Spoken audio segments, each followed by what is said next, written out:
2023 has brought us some of the coolest moments in series. There are a lot of elements to make a series great. The plot, the characters, and the fights from the growing conflict of these stories. Today, I'm going over my favorite battles in the mangas I've read in 2023. If you're new here, my name is Yuno, and now you know. If you enjoyed this video at any point, leaving a like would be appreciated.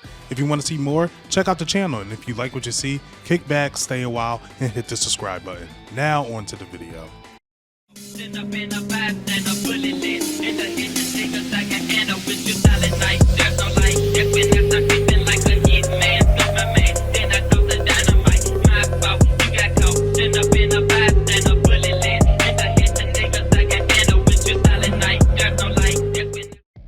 Number 10, Black Bulls vs. Damnito from Black Clover. Damnito pretty much slaughtered the Black Bulls, but I love seeing the Black Bulls work together and being led by their vice captain Naut, pulling everything and more out of their arsenal. Even with all those attacks, none of that was enough to even phase Damnito. Even with all hopes of being lost, seemingly no chance of winning, the Black Bulls still stood 10 toes down. I loved this. And they still attacked and went for more, but nothing. Then Asta pulls up and one-shots Damnito. What can I say? This was too clean. It was nice to see Damnito lose to the group that he was up against so long ago. Number 9, Bastard Muchin vs. Italy Ubers from Blue Lock. Next up is one of the crazier matches I've read in Blue Lock. Seeing so many Metavision users on the field at once was insane. It felt like a war of Sharingan users.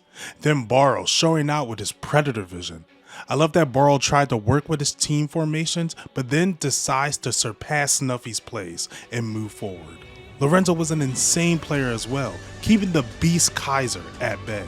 Isagi and Hiyori plays were fantastic, which gave Hiyori a newfound reason to play soccer. What a great match. Number 8, Everyone vs. Innocent Zero, Mashle, Magic and Muscles. This was the very last fight in the series of Mashle, and this is my number 8. This was quite an enjoyable fight. I do love the all or nothing battles where all hands are on deck. I have this quite low on the list strictly because this fight felt like a rehash of what we got from the Doom fight. We just watched our heroes fight someone overpowered to the point where they had to just wait for mash. It was a copy and paste formula with this fight. However, I did enjoy the climax of this fight a lot better. And certain moments really made this great, such as Domina rising up, the freshmen giving their all, Mash taking out all the brothers in every single timeline that Innocent Zero tried to make, and even seeing the ones who was against Mash stand by his side.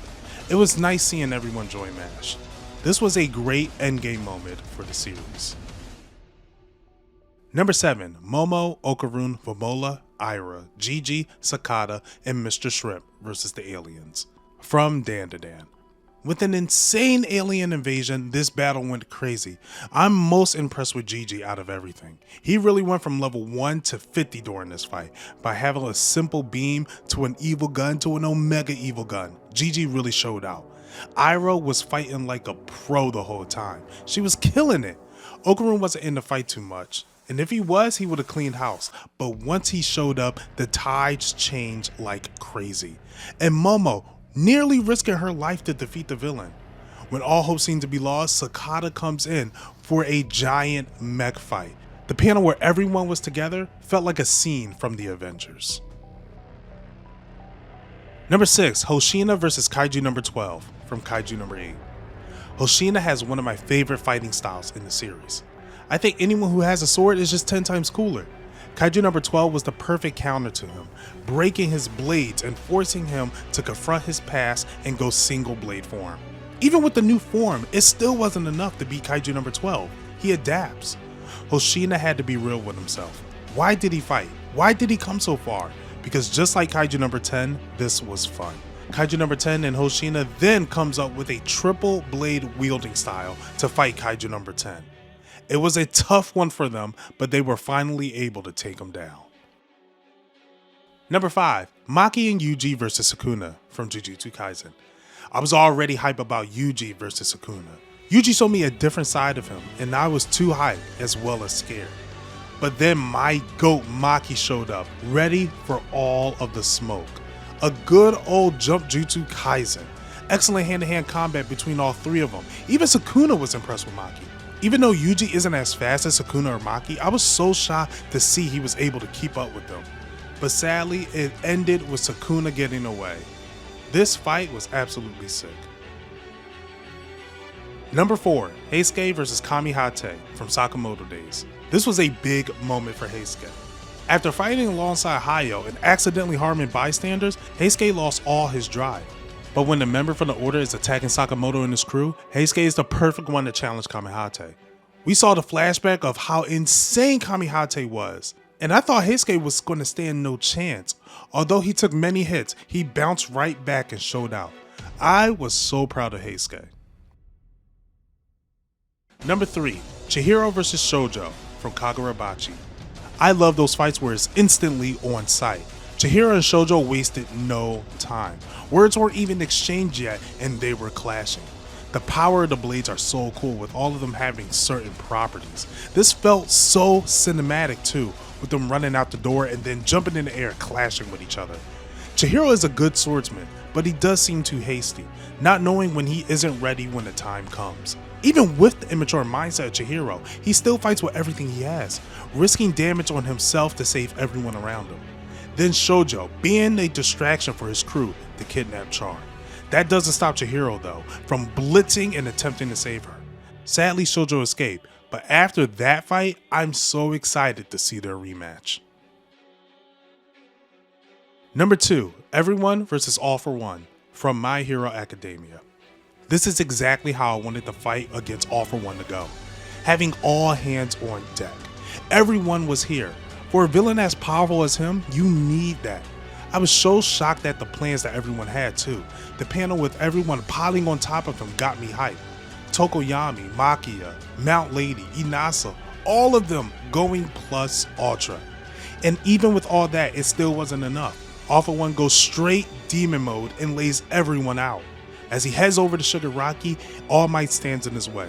Mega All Might gaining inspiration from his students was a great full circle moment. Then the great explosion murder god Dynamite, Bakugo comes in to do the final blows.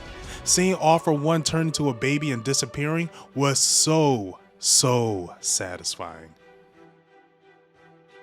Number 1, Gojo vs Sakuna from Jujutsu Kaisen. This shouldn't be a surprise. This fight was generational. The week-to-week discussions of this fight was one of my favorite moments in the JJK community. This truly felt like an event.